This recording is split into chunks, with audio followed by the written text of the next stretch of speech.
ঠিক আছে যাই পড়ে গেছে কোনতে ড্রোন কি চলবে নাকি চলবে না ভাই ভাঙে গেছে তো মনে হয় আরে ভাই ভাঙবে মানে আপনারা আমি এমনই ফ্লাই করে দেখাই ভাই ভাঙবে মানে এই দেখেন দূরে গেলে রিসেটটা মারবেন আবার এই যে ফ্লাই করবেন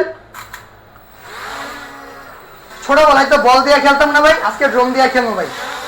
ছোটবেলায় বল দিয়ে খেলতাম আজকে ড্রোন দিয়ে খেলবো মাটির সাথে মিশিয়ে দিলাম ভাই ঠিক আছে এই যে ভিডিও কাট করেন না মাইরা দিলাম আরেকটা জিনিস দেখছেন ভাই এই যে দেখেন মাটির সাথে মিশিয়ে দিলাম ভাই আবার জায়গাটা জায়গা অটোমেটিক বাউন্স খেলে বেশি উপরে বল উঠে না একদম এরকম হয়ে গেছে হ্যাঁ সেম এরকম ভাই ঠিক আছে ড্রপ খেলে বল উপরে উঠে গেছে আরেকটা জিনিস দেখুন ভাই ভিডিও কাট করেন না ভাই ঠিক আছে এই যে ভিডিও কাট করবেন না ঠিক আছে এই যে পড়ে গেছে কোনতে ড্রোন কি চলবে নাকি চলবে না ভাই ভাঙে গেছে তো মনে হয় আরে ভাই ভাঙবে মানে আপনারা আমি এমনই ফ্লাই করে দেখাই ভাই ভাঙবে মানে এই দেখেন দূরে গেলে রিসেটটা মারবেন আবার এই যে ফ্লাই করবেন জায়গাটা জায়গা এই অক্ষয় ড্রোনের দাম কত ভাই মাত্র 6300 ভাই